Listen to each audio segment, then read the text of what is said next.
بسم الله الرحمن الرحيم. الحمد لله والصلاة والسلام على رسول الله صلى الله تعالى عليه وسلم. لكتاب نازدار أذكار إمام النووي لكتاب السلام والاستئذان وتشميت العاطس لباس السلام كردنو إذن ورقتن كسويت مالي خلقو كسي بجمي چون جوابي بيته وما يتعلق بها هاواني أمانة دو فرماج لفرماج تكاني بيغمريان صلى الله عليه وآله وسلم لباس فضل السلام كردوه. حديثي سهمين لم بابا كأكات حديثي شصته بنجاوبين جمارك وانديه كباس ما كردوه. حديثي كلا صحيح بخاري مسلم هاتو بالرأي كوري عازب ومن أجرته أفرمي بيغمريان صلى الله عليه وسلم أمري بيكرين بحوش يكميا بعيادة المريض كسي نخرج بشين سرداني بكين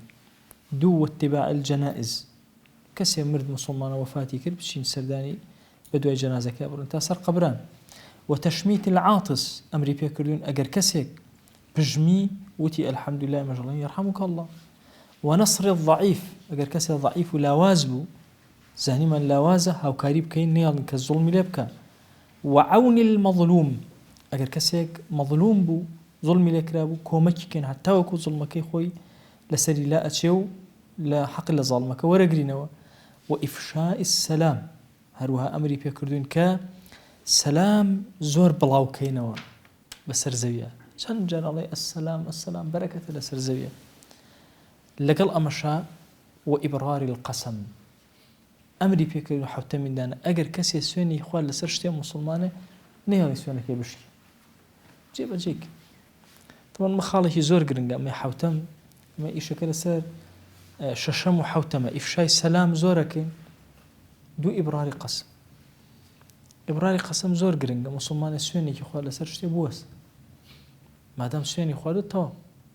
باهنك أو بيت بويا نابي بهالي سويني مسلمان بكوي حدي إمكان هول أدي نهالي سويني مسلمان بكوي. حديث كتير الصحيح مسلم هاتوا أبو هريرة رضي الله تعالى عنه بيغمريان صلى الله عليه وسلم فرمويتي لا تدخلون الجنة حتى تؤمنوا الناس إنه باشتوا حتى إيمان هنا ولا تؤمنوا حتى تحابوا خو إيمان جانا حتى وكو يكتتان خوجنا. أولا أدلكم على شيء إذا فعلتموه تحاببتم أرفير اشتكتان نكم أجر كرتان لبين خوتانا خوشي بستيل نيوانتانا زيادة بيوزيادة فرموي أفشوا السلام بينكم زور صلاة ليكتريب كان صلاة زور مهمة بو درس كني محبة لبيني إنسانك كزور مهمة أمر بتاوتي كمسلمان يكيان خوجنا السلام بيت الرمزك وكوكرنا مسلمانان. لو مستدي دارمي ولا كتاب ترمذي هاتو ابن ماجه لغير وانا وسندك خرابني عبد الله كوري السلام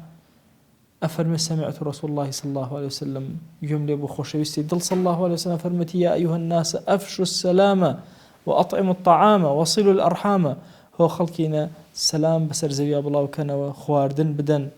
باشا وصلوا الأرحام رحم كان بسر كان وصلوا والناس نيام نيش كان لو كاتيك خلق خوتون بأجان تدخل الجنة بسلام السلام ورحمته وخوتنا كان بنا بهشت كابو سلام بلا وكرنوا ناندان صلي رحم شونير أم تشوار خاصتي باس كردوكا الرجان بالرجا كان بهشت. أبي أمام وما نجرته أفهم بيغمريان صلى الله عليه وآله وسلم أمري بكن أمرنا نبينا صلى الله عليه وسلم أن نفشي السلام كالسلام بسر زي بخش كنو بلاو كنو. لما طي إمام مالك هاتوا إسحاق كوري عبد الله كوري أبي طلحة وما نجرته كطفيل كوري أبي كوري كعب بيوتوا عبد الله كوري عمر أفرمي فيغدو معه إلى السوق بربان يكرر شو بازار رمي قال لي أرشد فإذا غدونا إلى السوق لم يمر بنا عبد الله على سقاط ولا صاحب بيعة ولا مسكين ولا أحد إلا سلم عليه كأشوينا بازار كسك هر سقاطة كوتولا بازار كسك خواني بيعي بابلين كرينو فروشنا إيشي تندرس نية بابلين إيش كلنا وكم الجا مثلا دائما هندي لا إيش كلنا وكم الجا كم رئيس سيركرين لقينا هيش إيش عيب نية والله هذا بالطبع إنسان كان أوها سامي خوما أبو خوما هموكس جورك لجورا كان كناسي وزبل رشتن وأماني لخوه بي أوه بالطبع إنسان كان همو كم الجا بجورك لجورا كان هندي لكرده وكان بيان أولني بيان شتي تشاقني سيما حجامة مثلا يسأل زمني إما كسي حجامة بك بكسي كي زور بمحترم وأنا سيرك لواني على ما شاء الله حجامك يا حجام لأصلا خو لما زبي خو ما أنا إيش جنين لو بعضنا إيش جوانا كان شو دسي لخوين وأمانة واضحة شو أنا بس السلم زمني إما مثلا أي تهر زمني بشوازك أفرمي الله يكون عمر بم بازارة أقرأ سلامي لم أكر سلامي لو أكر على الطفيل بيوم وت هاتم بلا عبد الله الرجي وتم أريكاك أقول لقلتها ينمو بازار باشا تو شيء أكي لبازار وما حريين لقلتها تو حجناكي كل النشتي أكري لا تقف على البيع ولا تسأل عن السلع أصلا برسيار جناكي أوش تبتشن بتشنية ولا تسوي بها السوداء وما ملهرناكي ولا تجلس في مجال السوق هندي شوين ولا بازار أخرجت يا داني كل اللي وجده هناني شيء أكي أمته باشا قال وأقول اجلس بنا ها هنا نتحدث كل باليرة دانشين شوار قصب كين بم بازار بقرين فقال لي ابن عمر بيوتم يا أبا بطن بطفيلة فرمت وزي قلوب وفرمي أي أبا بطن باشا إنما نغدو من أجل السلام نسلم على من لقيناه بوشيش مبازار لبرخاتي السلام أجين سلام لخلقين وأزرق يخو من دس مرجيت شنو بازار إلا وش تكرين لبيناوي السلام كردنا أجينا بازار وروينا في صحيح البخاري لصحيح البخاري شواردة عمار بمن أجرته وفرمي 3 من جمعهن فقد جمع الإيمان علامة إيمانا باشا أفرمي أويك إنسان سي خصل لخويا دلالتي أويك إيمانه قائمه الإنصاف من نفسك إنصاف كردن لقل خوتا كأيجوية مراعاة نفس كي حقوق كان جيبجيكي خود بنابي لنهي كان يخوة وإنصاف لقل نفسي خوتا كردو وبذل السلام للعالم سلامش بخش كي بسرها معالمة والإنفاق من الإقتار وبخشين لو كاتيك نيت واحد شنا بزور كبت يشتكر بخشين لبخشين ده كان مالك كم ناكا ويفرمي سيشتا علامة إيمان إنسان كان لكاتي تنجانات وبخشيت سلام الزور لخلق كرد إنصاف لقال نفسي خوتا بكاري هنا هميشا متابعتك دليل لسلامك كسيكي إيمان داري أفرمي قلت إمام النووي أفرمي قد جمع في هذه الكلمات الثلاث خيرات الدنيا والآخرة هادشي خيرات الدنيا والآخرة كوي كردوتو بو إنصاف النفس يقتضي أن يؤدي إلى الله جميع حقوقه هادشي حقوق خويا جيبجي كردو وما أمره به ويأمر بكردو جيبجي كردو ويجتنب جميع ما نهاه عنه هادشي أو خوش يستيد الله نهي لي كردو به هادشي يان خدا جل جلاله نهي لي كردو أم لهم خوي أبارزه وأن يؤدي إلى الناس حقوقه إلى جميع الناس حقوقهم كابو حقي خلقي شي داوة وإثر داوای شتێ ناکە کە هی ئەو نییە تەواوی کەلیمە ئینصافی لەگەڵ نفسی خۆیان کردووە و نفسی خۆی ناخاتنەوە قەبائحێکەوە أصلا بذل السلام بۆ عالم چییە فلجميع الناس فيتضمن أن لا يتكبر على أحد شكو إنسانك السلامك كبري نية وأن لا يكون بينه وبين أحد جفاء يمتنع من السلام عليه بسببه لقل كسا أو أن جفايني وهاي ليبكا كالسلام لينك هذا شو السلام ليك طبعا السلام نكردن بشكل الجفاء وشكي إنسان واحد ليك لقل كسيك السلام ناكتي لود برز أبي لآسيتا يان تكبره هي برانبري يان يكي لوشكا كان جا وقتی خوی اوی اسلامی کی تند و یعنی وشک باشه و نبو سلامش يكل بسر يعني وشك وچونك طبيعتك او كسلامش يكل بالرقي والسلام يكل بتوني باشه يعني كاك وشك كان واما الانفاق في الاقتار افرمي اما كمال وثوق بخواه كمال توكل لسر او كلو شفقي بمسلمان كخود نيتو ابخشي أفرمي فنسأل الله تعالى الكريم التوفيق لجميعه دعوة لأخوة كريمة أكين توفيق ما بدأ بو هرسي أمسي إيشك جيبجيك كيكي كان بريتي لا بذل السلام همو أم حديثانا شي بأيما ألين فضلك زور قوره هي للسلام كردن خلق إنسان قلد أصخو إدارنك سلامك وكا وتأتي وابن ملا خلق زور تشاوي لأيوة كالسلام لبك مهما كان كسك بالرزبة كسك جناه باربة كسك وبالسلام لبك من أول زمانك جنجبهم يكم جار طبعا نەمەزانی چۆن سەلام لە خەڵک کورە کەلیمەم پێ نەبوو بە کورتێک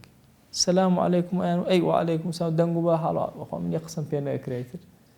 زۆر زەحمەت بوو دوایی دانیشتم ڕۆژە یەک دنیا کەلیمەم لەبەر کرد هەچ کەسم ئەگرت دامەگرتەوە بە کەلیمات باشە حتا ئەو کەلیمەی من دوانسیان نەکەمەوت ئەزانی زۆر تەئسیر لەسەر بەرامبەرەکان دانابوو بە بیرمە جارێک لەگەڵ کەسێکا زۆر ئەوەم کرد ئەو کاتە تەبان زمانی بزوتنەوە بوو خەڵک لەم مەنتیقا خەڵکی ئیسلامی بە تاتی ڕێژدار و ئەوانە حیساباتێتری هەبوو لەگەڵ کەسێکا زۆر لطفم نوان سەلام لێ کرد و احتراماتێکی زۆر گەورە